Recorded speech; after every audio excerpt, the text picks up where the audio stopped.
yeah, this is where we call home. Love it, love it. And so tell me a little bit about your upbringing. Like, how were you brought up? You're from Detroit. What was it like? You all have been there for generations and generations. Tell me about your childhood and your youth, and your upbringing. Gotcha. Okay, so I would say my childhood was pretty like complex because I feel like a lot of basically just like a lot of um the past was always kind of like current within like discussions and just energies within my household. On my both sides, we of course, like a lot of African American people, had histories with, enslaved people, and our ancestors were enslaved. They worked on um sharecropping farms, and so on my dad's side, his grandmother was a sharecropper who actually escaped and was like, I need to make this better life for my family, especially my daughters, because she just knew how awful that system was to Black girls. And so she came up here and she worked in factories. She was also a preacher, very religious, very spiritual. And I wish I would have gotten to know her more because while she was still alive during my childhood, at that point, she did have Alzheimer's. So, and also since I was a young child, two things, we just weren't able to have those deep discussions about her spiritual and religious journey that carried her and her connection to her mothers and mothers. But she was just always very inspirational for my dad, especially since um, my grandma, his mom, uh, was a single mom and she fully supported him. And he grew up in a household with his grandma and his mom. So, very matrilineal household. And they were, I would say, like solidly like middle class. And everybody worked, everybody provided, everybody nurtured. And then on my mom's side, she comes from a lineage of people who, due just to various reasons, like we're maybe approximately middle class or like working class with like some good stuff happening. But then like we kind of suddenly had a couple generations right before her who experienced like poverty and experienced just like a lot of just like tumultuous like just lifestyle and energy because of different factors. And so she grew up kind of opposite of my dad. Instead of being like fully supported, like strong matrilineal, like spiritual environment, she kind of grew up in like a very broken, abusive, impoverished life, and was kind of like bounced around with different households and family members. When her mom, my grandma, who I love very much and got to like grow up with to an extent, like when she couldn't take care of her. And so I guess all that coming together, my parents were basically like just determined to, which a lot of like, I feel like Black people of that generation determined to be like, we got to do better. We got to rise up. Okay, we were like the first in our family. Well, technically my grandma on my dad's side, his mom was the first to actually like go to college. But on my mom's side, she was the first person in her family to go to college. So they're like, we're rising up, we're breaking these, like at least the generational trauma of like not receiving higher education, like, not like moving and expanding. And so, and for their times, that was like seen as the way to be successful. It's like to kind of like remove yourself and be like financially making sure my kids don't experience that same thing. And so I did grow up like solidly middle class and I had a lot of privileges in that respect. And then I would say at that point in their life journey, my parents were not very religious. For most, I would say at least half of my upbringing. Like I think because just like life was lifing basically, and also I feel like and because I feel like they were just really caught up in just like the corporate world and all that they just, well, because my mom's a nurse and then my dad is a physicist, they weren't really focused on spiritual and religious aspects of their lives for most of my upbringing. Especially not spiritual. I feel like the spiritual part of our lineages really was not tapped into, addressed, observed for at least 2 or 3 generations. I kind of broke off. So what remained was kind of like non-practicing Christianity for a while. And I feel like since my parents and my family had like experienced just a lot of different systemic and interpersonal just things happen in their life. I feel like yes, I was supported actively throughout my childhood financially, even when times were really tough. My parents made a way and they kind of like tried to shield me from that financial security insecurity that may have been happening at the time. But I feel like emotional, psychological, spiritual I guess realm of existing, it was a little bit of a lag. Love y'all if y'all ever view this. And I don't even think that I don't really blame them. I just think that that was just how life happened. And a lot of things were just unaddressed for generations, and I think that all built up. And so I just feel like as a result, I kind of had a deficit as far as like emotional, psychological, and spiritual care. Um, Right. because I think that happens like with a lot of families. Like they're like, well, I'm putting that food on the table. My kid is going to school clean and fresh. Maybe we're in Right. extracurriculars. And that is completely valid and beautiful. And I'm very grateful. And I recognize that. But also, it's kind of like, okay, when you like spanking or beating or like different types of punishment, how that's still in the household, or just like ways of parenting and dealing with like different things that they picked up from their parents who Right. were not in good spaces mentally or spiritually because of what was happening in their world. They're like still doing that throughout my Right. childhood. And so a lot of it, some of it just was not good, I would say. It became more maladaptive than productive. But Mm-hmm. I feel like between that and also being like an undiagnosed neurodivergent child, Mm-hmm. I just had a lot of, I guess, like moments in my life where I wish I was just more supported, mentally, cognitively, whatever, but Yeah. that just was not a thing for me. Yeah. So Yeah. it kind of just impacted my development in that way. Um, and then at school, even though, I went to a predominantly Black school Mm-hmm. pretty much up until college, and that's when I went Oh, to Michigan State, PWI, okay. which has its own struggles. Right. But because growing up in the predominantly Black schools, it wasn't really a thing of, oh, this person's Black, boo, like.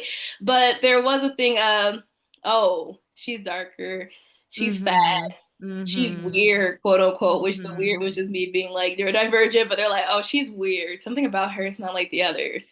And Mm-hmm. so I did experience a lot of like ostracization and bullying in school because of my appearance and just the way my mind worked, interacted. My mom always said like, oh, Sam, you're just kind of like always a little behind the other kids. And she never put that together to be like you're neurodivergent, Not but she mom was saying that. She's like, you've Mom. always been a late bloomer. You're always behind the other Mom. kids. And it's kind of funny looking back now that I've actually had like, working with actual psychiatrists and doing my Right. mental health and cognitive health journey and like getting on the Mm-hmm. appropriate medications. It's kind of funny because it's like she's like, I don't think you really have those things. But then yet thinking back to childhood, she's like, you're different from the other Oh my kids. gosh, mom. You're always a little slower. Maybe you don't fit in because they're on this, but you're still on that. Like you Yeah. aren't really there with the other kids, but that's okay. And Yeah. and mind you, the kids at school were taking notice and they're like, are you the R word? Like, no, like they were like, getting on me. Like they noticed and they did their own form of diagnosis. They were like, oh no, we're gonna call it out. She's different. so, so I just had a lot of that, and then I just had like other personal traumas that I won't really go in depth with, but that were there and very much impacted me negatively, physically and emotionally and spiritually. That I'm actually still really working through it. Navigating. I Yeah. forgot to do something and I don't did you say your name at the beginning? Yes. Yes. You did? Yes. Yes. Okay. Because I'm like, wait, did she even No. I had to go back to my other discussions and I was like, wait, these people are starting. They didn't even say their name. So that's that. But what I want to do before I forget, because I feel like because I feel like there's so much like history that has jumped into the like present day experience and kind of affected um I guess just the way that you were brought up, Mhm. right? So I want to kind of get grounded so I can understand even though historically they may not have been like doing these things in their upbringing, what is it that they taught you about spirit, spirituality, God? Like, what was the generic household understanding about these things? Gotcha. Okay. Sorry if I went on a little bit of a tangent. I don't even know if I It's was all finished relating good. to the topic in hindsight. But I guess okay, so actually going back to the one point of my parents being Christians but not actually being practicing Christians per se, like as far as regularly attending church or groups or Bible study or whatever, that was kind of a thing until maybe I was about like 15 or so in high school Mm-hmm. Mm-hmm. because there was a friend I had at the time whose mom was like, "Hey, if you want my daughter to like come over, spend the night, or go on like a trip with you guys, I gotta really know you and I gotta meet you in the house of the Lord," because they were very, very like intense Christians. And so she was like, "Come to this Church of Christ," which actually we've had history with the Church of Christ. We used to go to one of the other ones in our that were close to us. But we never went to that one before. So we were like, okay, yeah, sure. And then because of that, we kind of like got back into going.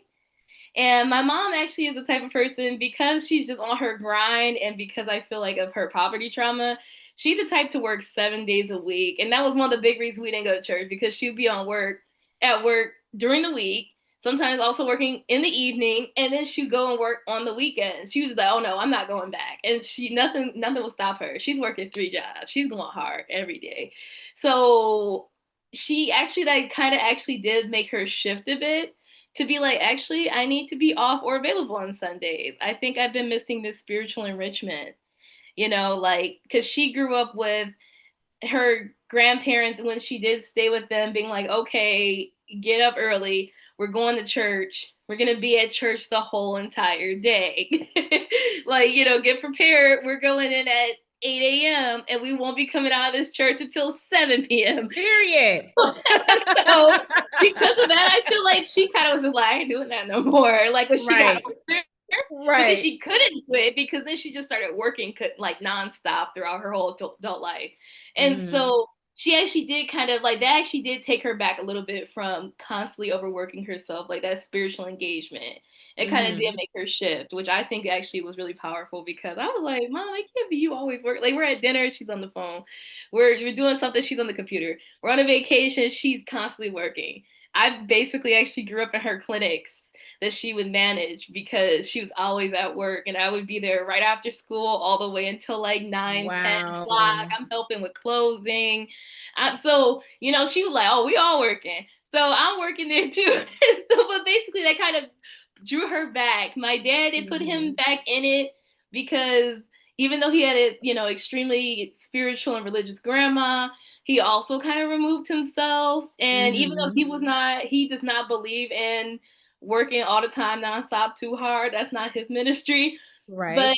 he, on Sundays, even if he wasn't doing anything, he was just chilling. He's like, well, God told me to rest on Sunday. So that's what I'm doing. Now, granted, I didn't know until later that he still actively read his Bible. and Okay. actively like studied. He reads a lot, so he actively did study theology on his own time, but he just wasn't Hmm. a church goer. So what did you like? Yeah, What did you what did you believe about religion or Christianity or God? Like tell me the name of the church again? Church of Christ. Okay. I know Yeah, nothing about Church of Christ. gotcha. So give me like the like short summary about Church of Christ, but then spend more time telling me like what you believed or understood. Gotcha. Okay, Yeah. so this is what I take away from Church of Christ. Any Church of Christ listeners out there who like, she wrong. That's your truth. This is just my small summary. I'm not speaking for everyone, but I will say it is a very Bible based church that tries Mhm. to interpret the Bible with like in like the most literal sense in a way. Um, Okay. and so it kind of keeps like some of his tenets and doctrines are as they were listed in the Bible, they kind of don't try to stray away. Like, for example, the thing of not using musical instruments in the church, but rather using your voice. They are Okay. very adamantly against using any type of instrument in the church. It is all like Hmm. sung, all the hymns, all the songs are sung just vocally, no instruments at all. And just also the things of women should not be leaders in the church, women should not be pastors. They also heavily believe in that. Like Hmm. across the Church of Christ, you mostly will not find any type of woman being a preacher or even really an elder. Okay. Those type of roles are reserved for men. So it's kind of Okay. like tries to be very traditional in a sense. I would Hmm. say some of the newer pastors maybe like are more accepting of just like the changing times a little bit more. But a lot of the older pastors are we're still very fire brimstone. You're going to hell if you don't do this. We're not doing all that. Women shut the fuck up. Like, so Yeah. like that's kind of like the energy of that Okay. church Okay. So space. that's Church of Christ. Yes, Now tell me what little Samantha or teenage Samantha, because at this time you're 15, right? yes, yes. Yeah. So tell me what you like were like, yeah, absolutely. Or what you were like, oh, yeah, yeah. Hmm. Uh-huh. Right. I would say, okay, it was a really crazy time for my family to just get into the church for the one time because it was like at that time I was also like learning about feminism, like around I Mm. would say maybe starting about 13 because I Hmm. was very active on Tumblr. I shouldn't have been on there maybe. I saw some stuff that I shouldn't have seen. But I will say Tumblr actually enriched me mentally, psychologically, spiritually so much, especially Hmm. feminists. Shout out to Black feminists, like womanist communities on there because Hmm. I was actually just struggling with everything at that point. I was on the Is edge of a Tumblr breakup. still active? I want to say it's active technically, but are like the actual communities still active? Absolutely not. Like Oh, that, there was like a big censorship move maybe about 10 oh. years ago almost now. I was And I gonna say remember, Tumblr is kind of old school, Samantha. yes, How old is you? Because baby, you just put a pin in put a pin in it. A lot of people don't know Tumblr like that. They don't know Tumblr. Over here with the dear, I was, geriatric Samantha. Shoot. If you're okay, an we were elder, in just say you're trenches. an elder. Ways to say you're an elder without saying you're an elder, you know? Basically, I Tumblr. just feel like I'm time stepping myself. I'm like, I was in the trenches of Tumblr, You like might as well said MySpace, right? Like, I what? literally just missed the MySpace era. Like I No, remember for it, real. but I That's just missed it. Just crazy. missed it. I Yeah. have not heard that word. My son would not even know what Tumblr is. If you said Tumblr, he'd be like, is that a cookie? Is it like crumble or cookie? Yeah. Hey, he's like, is that something you drink out of? A tumbler? Like what? Yeah.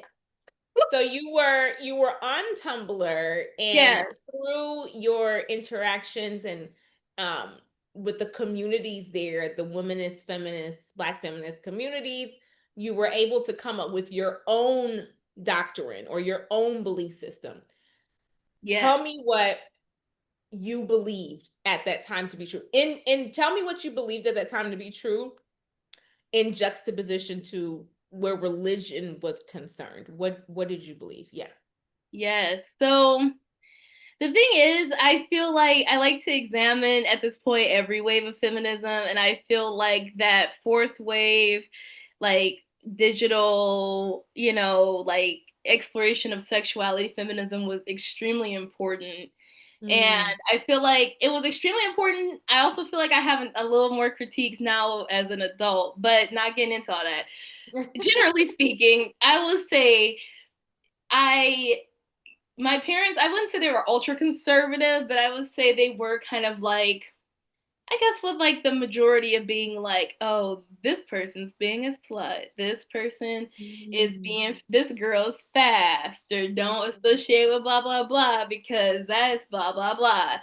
Right. And, like, or my mom's like, I don't live that life anymore. And my daughter certainly won't live a certain life. So therefore, we don't associate with that. You see that? That's like, that's some gutter butt shit. Like, she wouldn't say gutter butt shit, but like, basically, so I kind of grew up like, I guess, like, very like middle class bourgeois, like somewhat conservative mental sentiment of being like, I'm not like other girls. I don't do this. This is blah, blah, Is blah. that when it came to like spirituality too? Is that I didn't was that really like a think about other religious? spiritualities. Actually, yes. Like, even though we weren't practicing Christians up until the high school, I Mm-hmm. didn't really know about other spiritualities. Everything that was basically not Christian, I'm like, that's probably evil. That's probably Oh, some devil shit.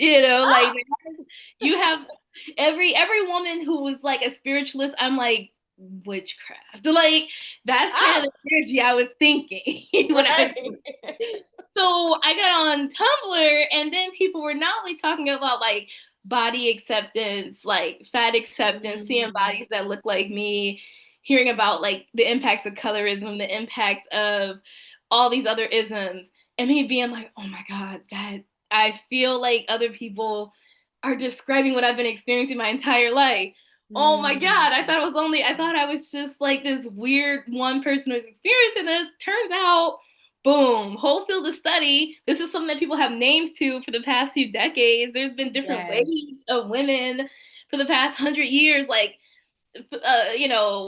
putting these things in words. Like, my mind was blown, but also I did start learning a bit more about alternative spiritualities and people being like, yeah, like I'm kind of moving myself from religion or Christianity or, any other Abrahamic religion because of the history of the church and the abuse and this and that.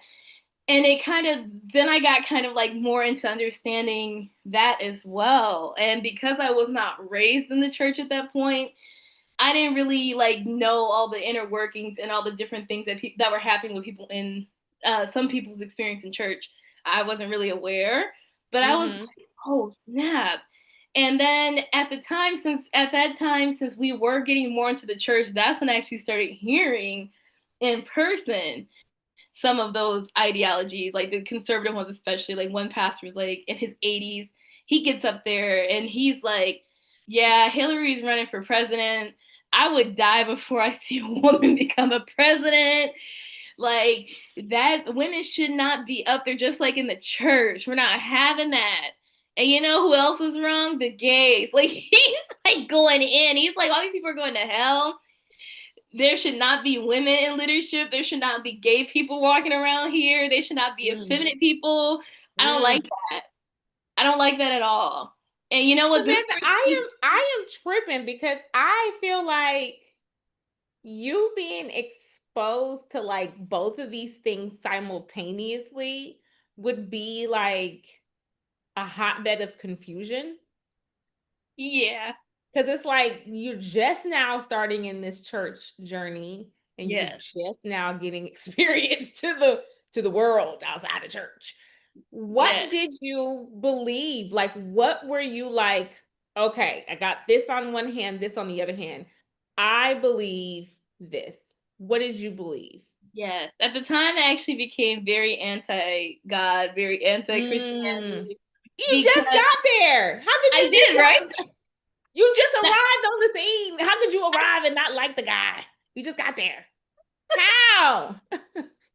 I think it What? was because of like how intense the fire and brimstone energy was, and how Okay. like considering the fact that like I had just went into these communities that were like affirm your identity, affirm who you are, like, like speak up for yourself. Also, not to mention, around this time, I was really coming to the fact that I was like, oh, I'm actually queer. Like, so going, like, kind of like the juxtaposition of having this space where people are like accepting fat black queer women, basically, and then like going to the church and he's like, the gays are gonna die and suffer, lesbians are confused, and that I don't want to see that in my church. I'm like, oh, obviously my the villain here, the person who's opposing me in my existence is obviously the church, and therefore it is God and Jesus. And so Okay. that's what So, actually I stuck by Jesus, high key. I would say throughout my okay. life, I was never like skip Jesus. I was like, no, Jesus, we're tight. But So God was the yeah, problem. God the that's all. Father, okay, not God the Son. Okay. Yes, yes, So so as soon as you arrived on the scene, basically you had beef, right? yes, on site. And let me ask this just so I can get an understanding of what's happening now. Oh Lord. I think my computer is saying that it will cut off unless I plug it in. Let me Okay. hold this. Yeah, let me move over to the outlet. But let me ask you this while I'm moving. Uh-huh. Um, what do you where are you spiritually or religiously now? Like what where are you sitting? What type of system would you say or type of practices do you employ? Do you engage with? Like, tell me a little bit about where you are currently. Yes. Okay. So basically, I was very, and like I could think it kind of maybe like a gray area. Like I didn't really know about other types of spiritualities in depth, but also I was like, obviously Christianity is not the place for somebody like me. And so I kind of continued with that for like at least almost a decade, like throughout college. Like I did the motions of still going to church and services on campus, especially since my parents kind of checked in with the church about it, or just checked in on me like, hey, did you make it to church? Are you going to church? Like, make sure you go to church. Like, we know something if you don't go to church. So I was still going to church, but honestly, I'm gonna be real for the first time. Like, sorry, mom and dad, my heart wasn't in it. Like I was not feeling it. I was just going to go because I felt like it was an obligation. It was actually not until my journey at California Institute for Integral Studies, CIS, woo, which is our common point of connection as well, that I actually began to, I guess, like reintegrate myself with Christianity, and I began to look at Christianity from more of a different lens, I would say.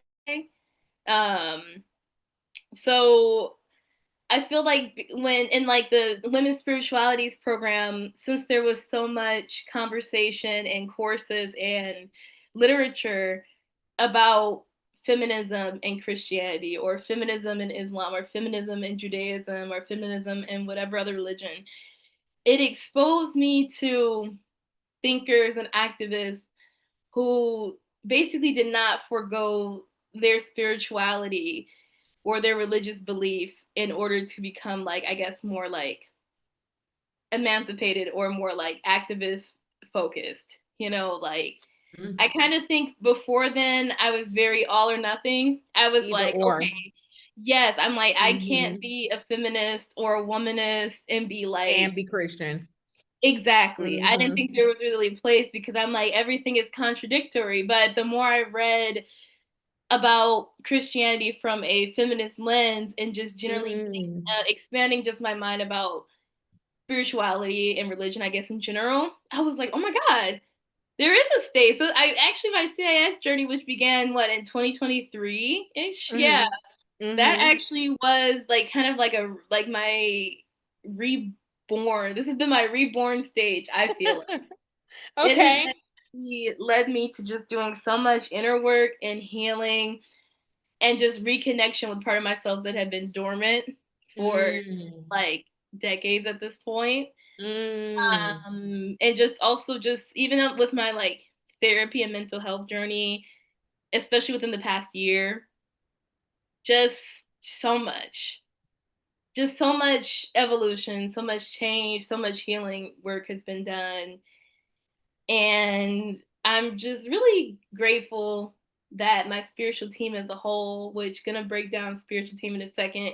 Um, so glad that they led me on this journey. I feel like they were like, baby, we're gonna get you in here. Because you're kind of in a dark place. You're in a bad place. Yeah. You're in a confused place. I was. I didn't know. I was just extremely depressed, especially since COVID had kind of taken away like my final year of college and my graduation.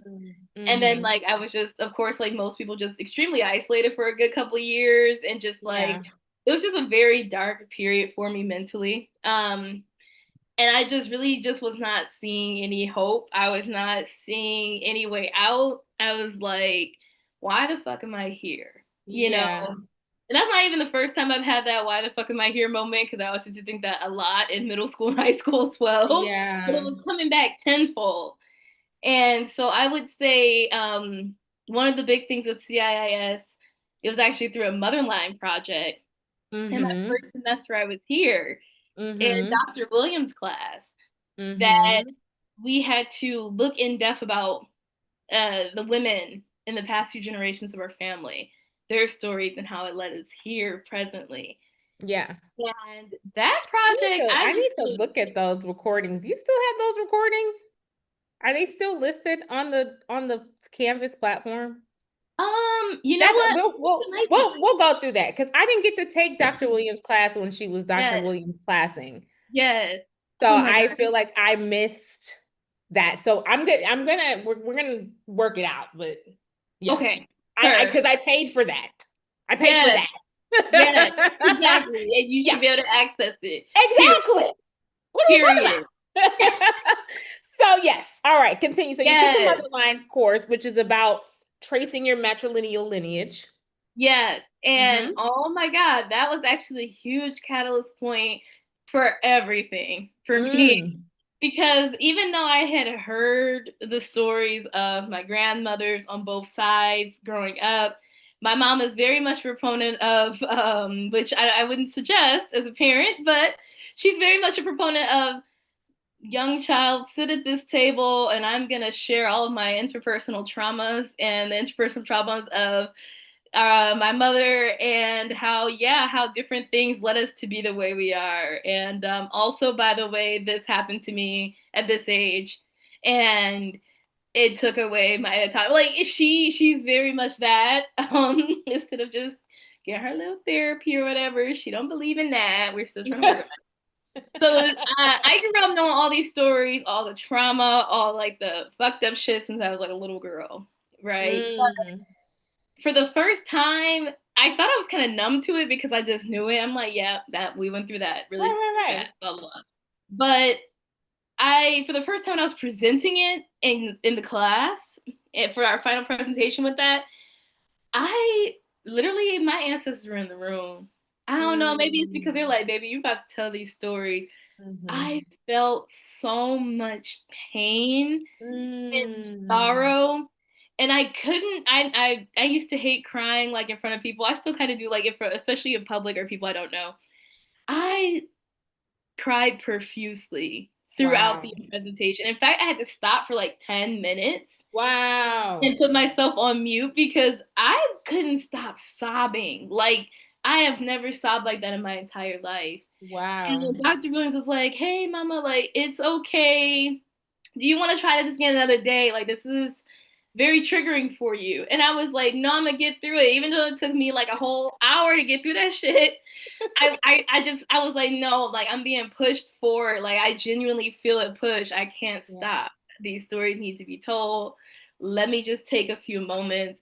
And I pushed through it, but oh my gosh, that was like the heaviest thing I've ever done in my life. Yeah. And my best friend was in the room with me because she was like, "Oh, I want to watch your presentation." She was not ready for that either. So she was like, "Oh my God."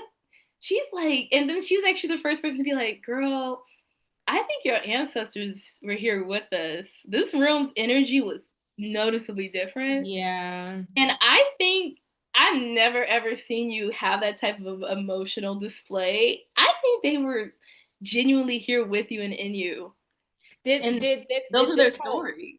did Mhm. this whole ancestral awareness come through that motherline course, or were you like already like pre-course where you already like ancestors and like they exist and they're still like with me and I have these ancestors, like were you already in the ancestral space, or did the motherline course kind of open you up to ancestors and spiritual team as you described it earlier? Yes. It opened me up. I was actually not very knowledgeable about ancestors, Okay. or just like kind of in a space to really accept it. I was like, well, that I feel like that contradicts what I believe. I don't think that happens because my parents are always people to be like, dead the let the like in the Bible, let the dead bury the dead. Right. Um, Dead people, like once they're gone, they're gone. We won't see Mm-hmm. them until the day of judgment. They no longer exist. There's no reason to bring them up and build altars as blasphemous, etc. I didn't think as hardcore as that, but I just didn't believe that ancestors were a thing per se. Right. Right. That opened me up because yeah, I felt hands on me. I Woo! felt energy that I ain't never felt before, and I just could not stop crying and Okay. like wailing. And I'm like, Right. that didn't even sound like it came from me. It sounded like they were like they were crying through me. They were Right. like, this is so much pain locked up Yes. in this family for hundreds of years. Oh, baby, it gets like that when you started off talking about y'all from Detroit. Y'all been from Detroit all this time. I was like, oh, okay, all right, give thanks and praise, cause shoot now, okay. You know, this is a whole different ball game, and you know, just being very transparent. I am first generation American, so my parents are from Trinidad, both my father and my mother. And so for us in the Caribbean, it is drastically different in terms of our spiritual relationship and just our root work. And, you know, like there was a lot more freedom, a lot more established Orisha practice, especially in Trinidad. Yeah, Trinidad's flag is red, white, and black. yeah, It's a Shango country, okay? Because the flag is representing Shango's colors. yeah, So it's a very different modality for expression. You know, yes, Christianity, of course, but at the same time, ancestors, you know, at the same time, African traditional practices, at the same time, spirit, you know. So yeah. you, you know, I'm speaking this way because my daughter, I don't even understand why y'all be doing this. My daughter, she she is 24. Oh, And I know that's crazy because I'm like 31. So I don't know how, right? Mathematically, it just doesn't make sense. I don't know. But my daughter and I were living in Mexico a few years ago, like maybe 4 or 5 years ago. And when we were living there, she just got this random tap on the shoulder to do ayahuasca. Like, it's time to do ayahuasca. And I have been a ceremonialist. I have led plant medicine ceremonies for years. And so she's like, Mom, I'm getting called to do ayahuasca, which is the grandmother plant, but I'm not going without you. So you don't have to do it too. yeah, And at the time, I really wasn't feeling it. I was like, I don't feel like nobody's tapping me. Like, I'm good. You know, so I mean, like, I'll go with you. She's like, nope, you gotta do it. So I'm like, okay, yeah. give thanks and praise. So went with her, sat in ceremony, and my daughter's father is his family is from Georgia and Florida. Gotcha. Okay. So they're African American to the hundredth power to the Yes. 100th exponent, right? Yes, I feel And that. yeah, very African American, right? And so, um, after her ayahuasca ceremony, like she just sat and cried. And it was like she had agreed to be the conduit for tears that were never expressed. Ooh. Like, even with you talking about your mother and her being what I call a workhorse, working Mm-hmm. 7 days a week, that is workhorse. That is the people who we speak to when we say rest is resistance. That's Yes. the people that we speak to. We're speaking to your mama, right? Yes. And yeah. And so Katora, my daughter, her family coming from that level of trauma, abuse, mistreatment, exploitation for hundreds of years, it's like she just sat and cried, and she's like, "Oh, there's so much." And what I had to tell her first of all, calm down, calm down, okay. Yes. And I say calm down as respectfully as I can, because Yeah. I understand the spiritual curtain. I understand the spiritual layer that exists between us and ancestors, and I understand that we don't have to carry the wagon the way that we do. Oftentimes people uh, submit themselves as tribute Yes. to Yes. carry a ancestral wagon and to be a conduit for a load in a way that they don't have to. You don't have to do that, right?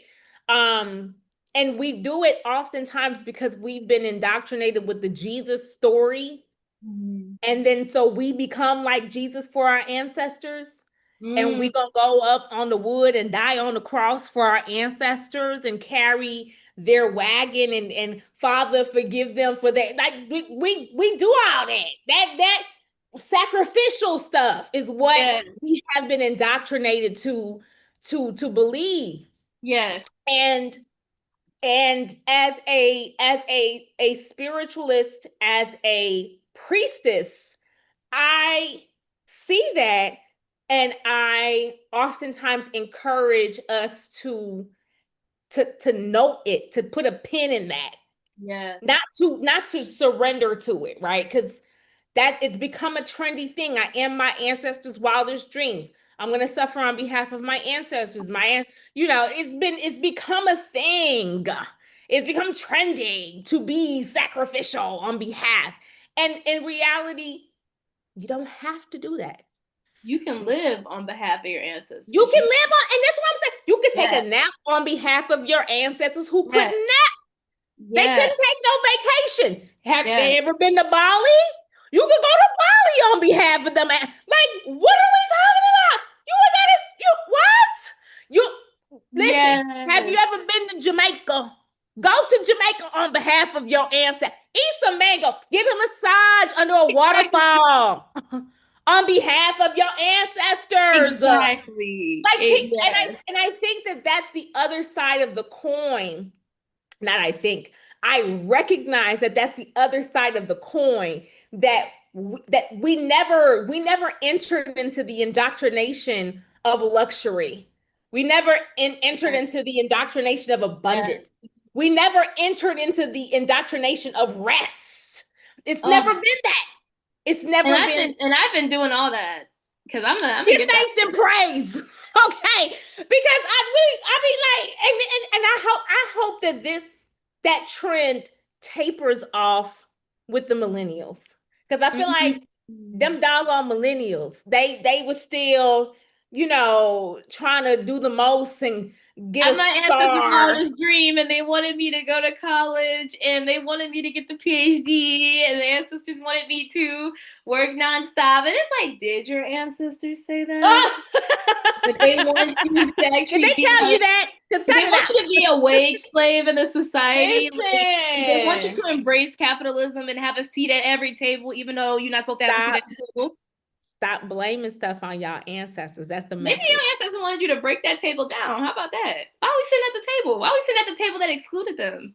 We can definitely start to have a new layer of discourse around this ancestral conversation. It doesn't Yes, have to be doom and gloom and suffering and more trauma. It doesn't have to be that. And I say this as lovingly as I can. And Samantha, I'm so glad that you brought these topics up.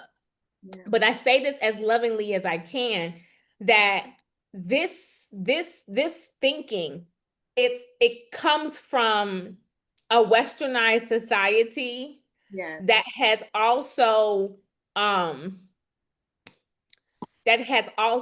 made it okay for people to be traumatized Mm, and then like pushed this, oh, I can't judge, accept people. I can't force anyone to do anything. Like, cut it.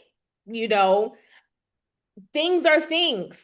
And yes, we don't have to unthing the thing. If it's traumatic, we can say it's traumatic and we don't have to, yes. traumatic. But, I grew from that and I'm more stop romanticizing your Struggle. if you go Yes, get hit by a car, you're not going to romanticize. You're not going to be like, I got hit by a car, but it's all good because I didn't need that leg anyways. Like I get around good on these crutches are it. Obviously, it was in my destiny to be. Nobody does that. No ex- one does that. and But it. Yes, we've learned to do that with these things that are emotionally traumatic, and it what it does is the martyrism.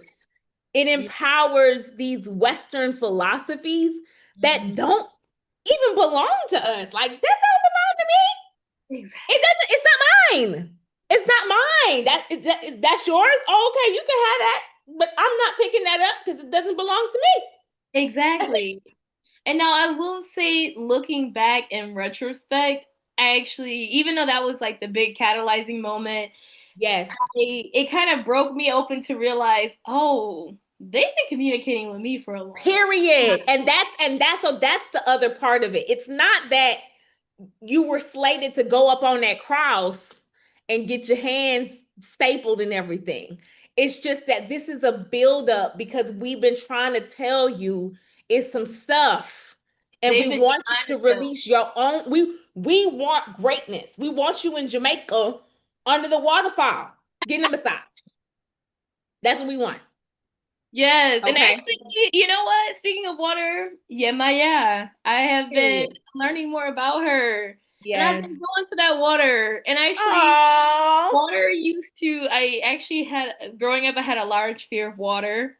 Like when I was like baby, toddler, loved water, Mm, jumped in, no bars held or whatever this thing is. Love water. Water was attracting to me. They're like, yes. damn, no, like you just can't just be diving in the water, but I made it. Period. But then I feel like at one point everything snapped, and I don't know what it Mm, was. I think maybe it was a trauma response or just some type of okay. spiritual mental disconnect. I stopped trusting water. And Yeah. I developed a very intense fear of water and never learned how to Mm. swim and never trusted water. And I actually almost drowned a few times. But in hindsight, the drowning actually felt like I was being taken. No Okay, cap. because I was gonna It say, felt don't like be I was trying being to taken. romanticize the drowning. Tell tell me about the feeling of being taken. I would say I don't know, like the couple times I almost drowned, it kind of felt like that water was taking me. And I kind of almost was at a point where I was like letting that water take me actually. But Is then this just as a some child or older? child. Okay, okay. Now, Like I yeah. want to make sure I ask you this before I forget because I know you hadn't fully finished your story about the matrilineal presentation, but there was something you said even before that Mm. that I wanted to make sure we addressed and I at least asked about it as a follow-up. You mentioned that you are like getting reborn into Christianity right now. And being in this like coexisting relationship with feminism and Christianity. Um I want to know like what um what what do you think now, or what do you believe now about becoming a Christian or being Christian and these practices, or Orisha, like you mentioned, relationship with Yemaya? What, how do you hold this and hold the thing that would be like that the anti this, you know, Mm, how do you hold yes. both of those in one belief system, what, you know, Yes. essentially? Yes. Mhm. Okay. So I guess like fast forward to actually this past year, that's when everything was rapid fire. Like, okay, you've unlocked a certain level. We can show you things, with my ancestors. So actually, last year was actually when I made an altar for them for the first time. And it's actually in my room. I know there's like a lot of people who maybe don't believe in having your altar in your room. I feel like, me and my ancestors, that's a vibe. And especially since I actually have shared rooms with my grandmas when they've lived with us when I was a kid. So it kind of feel like me and grandma sharing a room. And so I'm able to take care of them. I bring them the fresh flowers. When I eat, they eat. I be making them like coffee in the morning. Like, we rocking. And I feel like no one's been tending to the altars and our ancestors for a very, very long time. I don't even know when the last person did it. But I feel like the reception that they're giving me is thank you. Like, is like you said, it's not always about we gotta fight, we gotta suffer. Sometimes it's about who's acknowledging that we need rest, that we need love. Like it's a lot of ancestors, especially our grandmas, who nobody was cooking for them, nobody was looking after them, no one was giving them flowers. But I'm Who's on like, your altar? Name them um, first and last. oh, you said name them? Yeah, name them. Name them. Yes. Okay, so I have actually all my grandmothers because all my Oh, grandmothers have actually passed on.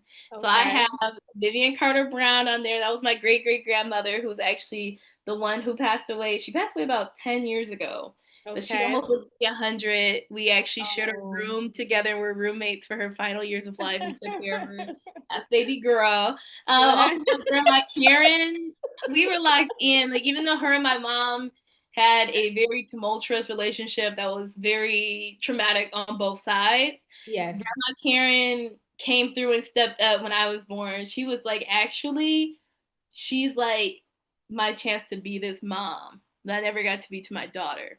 And in a way, my birth kind of started to heal their relationship more. So that was my girl we're locked in, but unfortunately she did pass literally almost like 20 years ago, actually this year.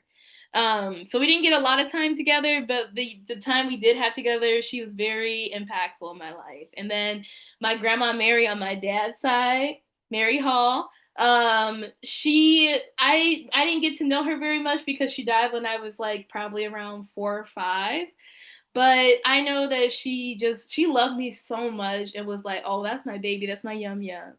And I just wish I had more time with her, but unfortunately that's not what life was given.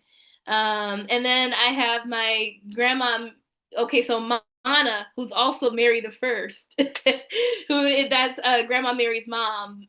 She was actually the one I was talking about who I believe was a hoodoo to an extent. And she was a spiritual woman, but she was also a Christian woman and a pastor. But something about some of the stories that my dad tells me, I'm like, oh, she was doing that root work. And she was a midwife. She was granny midwife, especially down south on the plantation. So I'm like, which actually I feel like she has a lot of influence on me and is why I'm actually in birth work today. So that's my mana. I wish I could have like known her before the Alzheimer's kind of took over her mind because I didn't really get to have a relationship with her before she passed because of that. but I just honor and respect her. And, you know, she's also my Leo baby, like me. She a Leo. And then my grandma Audrey, who, even though it was a lot going on with my grandma Audrey, she was my grandma's Karen's mom. Once again, a lot of tumultuous things happening on that side, and that like matrilineal line, I guess. But my grandma Audrey was also very foundational for my mom and gave her a place to live and gave her opportunities to an extent. And even though they had a lot of things going on, it was kind of tumultuous, but she was like, I'm gonna make sure, I don't know, I'll make sure she's not out on the street all the time. So she also impacted my mom. And so I keep her up there because I believe, especially hearing more of her story, that she may have showed up differently if she hadn't experienced the abuse and everything she suffered as well. I think a lot of women in my family, like, not to, you know, be like, oh, you know, the intent outweighs the impact, because actually no, it doesn't.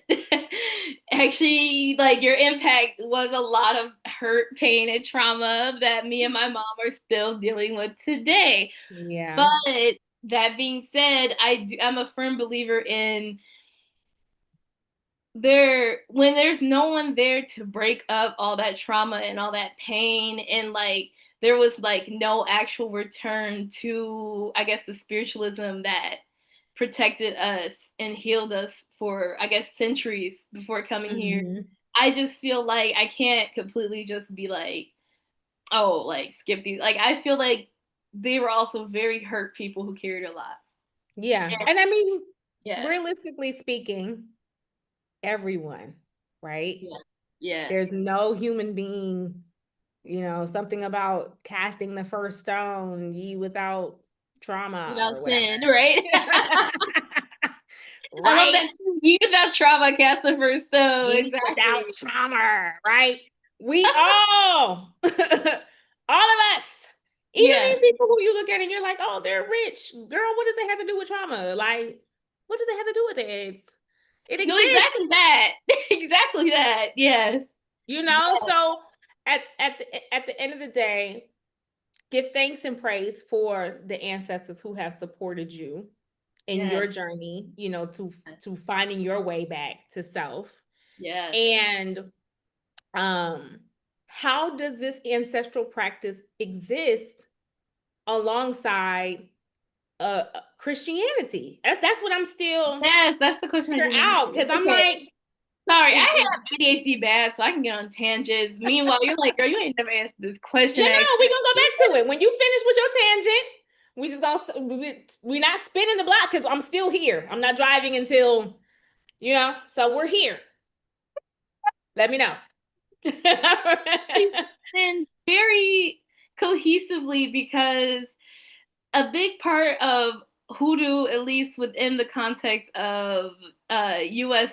Southern hoodoo in a lot of states, it was in part built upon not just like African indigenous connections and belief and spirituality, but also in part influenced by Christianity and using the Psalms as well, like kind of integrating nature, African spirituality, Christian Psalms, Yes, as well as even sometimes Native American and indigenous beliefs and spirituality as absolutely. well with the land.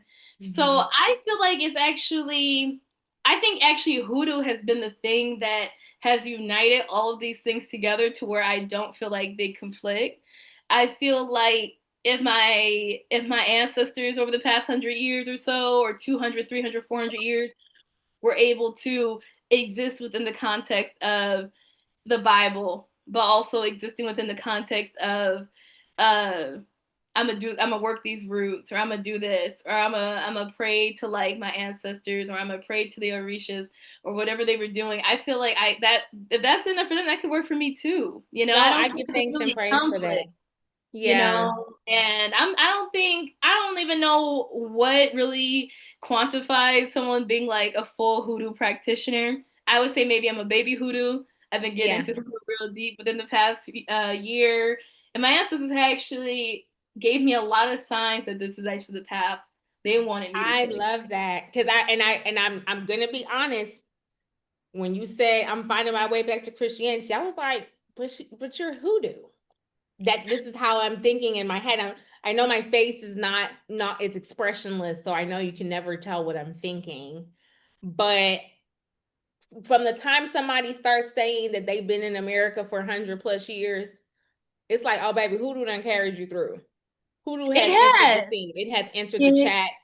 has. It's in the bloodline. It's in the veins. Like because it is the it is the vein of survival Yes. for Black America. Yes. Black America has survived through the vein of Yes. hoodoo, you Yes, know? those rituals, that root work, those prayers that your mini great grandma was saying is the reason we're still here. Like she took everything she had and she put it in to make sure we're still making it. And Period. that's why I feel like I guess I made my way back to Christianity in a way that I kind of view it more as an earth ancestral connection. I feel Mm-hmm. like I heard the concept of viewing Jesus as an ancestor. I think it was from Ebony Janice Moore. And I heard that I was I like, would never have thought about that. Jesus as an ancestor. I would Like, have and never thought. I I'm do just acknowledge Jesus on my altar. I be like, yes, Jesus. When I speak to the ancestors, oh please no. answer. Like Jesus, it's Jesus also makes I'm so tickled sacrifices. by that because I always say like, and this is like just dark historical humor, but like Black folks gonna leave everything behind but Jesus. Like we gonna hate everything about slavery except Jesus. So I know I made a lot of people mad because of um my next video, my next talk on not demystifying, demonizing the divine her, which is a series that I put together for Black women about Black women and about the historical, undoing of the Black woman as spiritual vessel. Yes. But the next video is called White Jesus. You know what? There was actually a reading I wanted to bring up. Let me just make sure I know the author. But it was called "White Women's Christ, Black Women's Jesus," Ooh. and it's by. Let me pull this on. Uh, I'm so sorry. I'm so Take your sorry. time. What This you author. apologizing I'm for? trying to hurry up and. It is all good. Okay, well, it's basically for some reason it's not pulling up, but White Woman's Christ. yes, a Black Women's Jesus. It's a Um, book. It is, yes, by Jacqueline Grant. It's called White Women's Christ, Black Women's Jesus, Feminist Christology, and Womanist Response. Jacqueline Grant.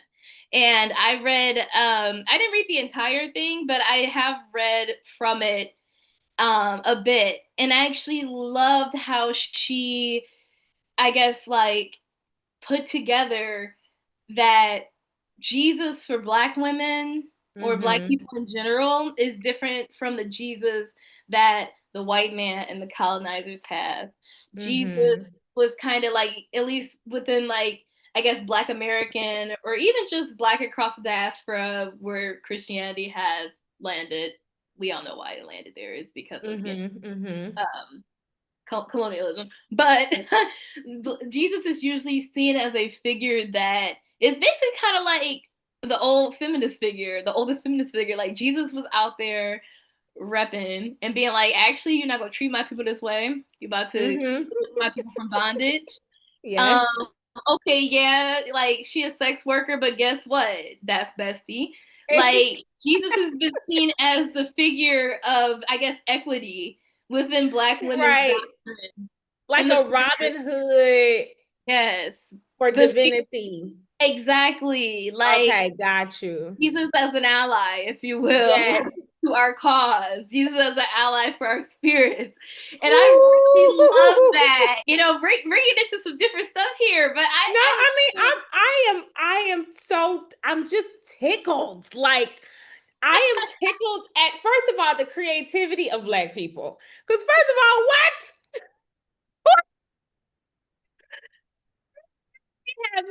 humanize Jesus to the point where Jesus has become the homie in a way that then puts us at ease because it's not fire and brimstone Jesus, is bestie Jesus, like Yes. Jesus as it's an ancestor, not you know Jesus as what a I'm saying. condemner of sorts, like Jesus, not Jesus as a disciplinarian. Yeah. Reframing Jesus. But also, like, even with God, I actually don't perceive God as being this male father figure. Okay, I tell perceive me. God as being like a parent in a Okay, way, but not a gendered parent. I don't think okay. God has a gender. I don't think it would make any sense for this like celestial spiritual figure that creates life and also has created so many things that are actually intersex and are actually Hmm. queer. Like so Yeah, many like, that I don't think God would be like, yep, and this is man and this is woman. No, right, God is like right, a genderless figure to me. right. Just like I, and I Jesus and I I is can a genderless I figure. can see how that makes sense. Um, yeah, I can see how that makes sense. Totally. Like I love that definition and I love the way you were framing it. And all of these things are these are the exact reasons that we have to have these conversations. And I'm Yeah. surprised that we're having this conversation because you just came from a women's spirituality program. And so, what else is there for you to talk about? What else? You've been in all these conversations, but yet there's still more. If there's still more, there's still ever evolving, ever blooming, ever expanding. So I guess to wrap it up, because I kind of brought you over time a little bit, and sorry about that, no sorry. Sorry. I want to ask you, like, if you could go back to yourself Mhm. um through that earlier stage, when you were like in betwixt and in between and Mhm. struggling to figure out, you were at two extremes and struggling to figure out like how you could be one and like be in relationship with the other, like just throw it all away. What kind of permission would you give yourself? Like if you go back to 15-year-old, 16-year-old Samantha, what kind of Mhm. permission would you give yourself at that time? I would tell her to give herself more to the earth. I think part of my tenet now is also kind of like a eco-womanist tenet, like ideology. I feel like the earth is also an ancestor, and I feel like the earth has also been the like protector and progenitor of all our other like formerly earthly ancestors. I Mm. she if she was able to step out and recalibrate herself with nature and the spirits of nature and just her, that would connect her to like her spiritual team and kind of give Mhm. her more guidance about how the physical and the spiritual all interact. I think she kind Mhm. of lost her since like the world caused her to lose touch with herself so much. I feel like the only way that like her, me, have been able to really get back in touch is through earth connection and ancestral spiritual connection. And of Mhm. course, like hoodoo is kind of like bridging the earth, nature, and the spiritual. And that has saved me in so many ways. So Yeah. I would say she needs to get back out there in that earth and that soil and Yeah. talk to them trees and talk Yeah. to the ancestors and wade in the water because Okay. that's when you are able to fully hear and listen to the messages that your spiritual team are trying to give you, but it's just too Yeah. much noise.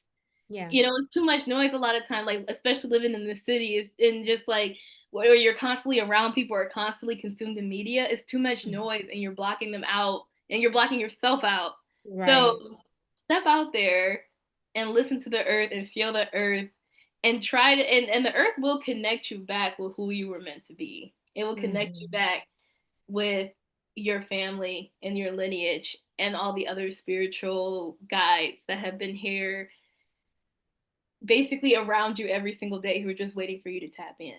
So, Yeah. yeah. Yeah. Thank you for that, Samantha Turner. Yeah. I Yeah. so appreciate you taking the time to be with us today and to share your story. A very beautiful one indeed, with a really excellent closing. Um, I know that there are many women who are on this spiritual journey, and there's no one answer to any of the questions that we have, but I know that your story will absolutely like help people who are also listening to you and can relate and are like, "Oh yes, this is where I'm at. This is my language, and she understands me deeply." Yeah. Yes. So Thank thank you you so so much, much for having Samantha. me here. And I am just eternally grateful for the space. And I guess to anyone who listens to this, I hope that my tangents weren't too distracting and that the message was still there, somewhat legible. So just thank you, much appreciation to you. I hope this series you're making continues to grow and Yeah. thrive and educates and illuminates for all the people who need it. So thank you. Yeah, I'm just praying that it reaches Black women in the hundreds of thousands, that there are they who have been hiding in the dark who Yes. can say like this is it. And I never heard it outside of myself, and know that this was made for you.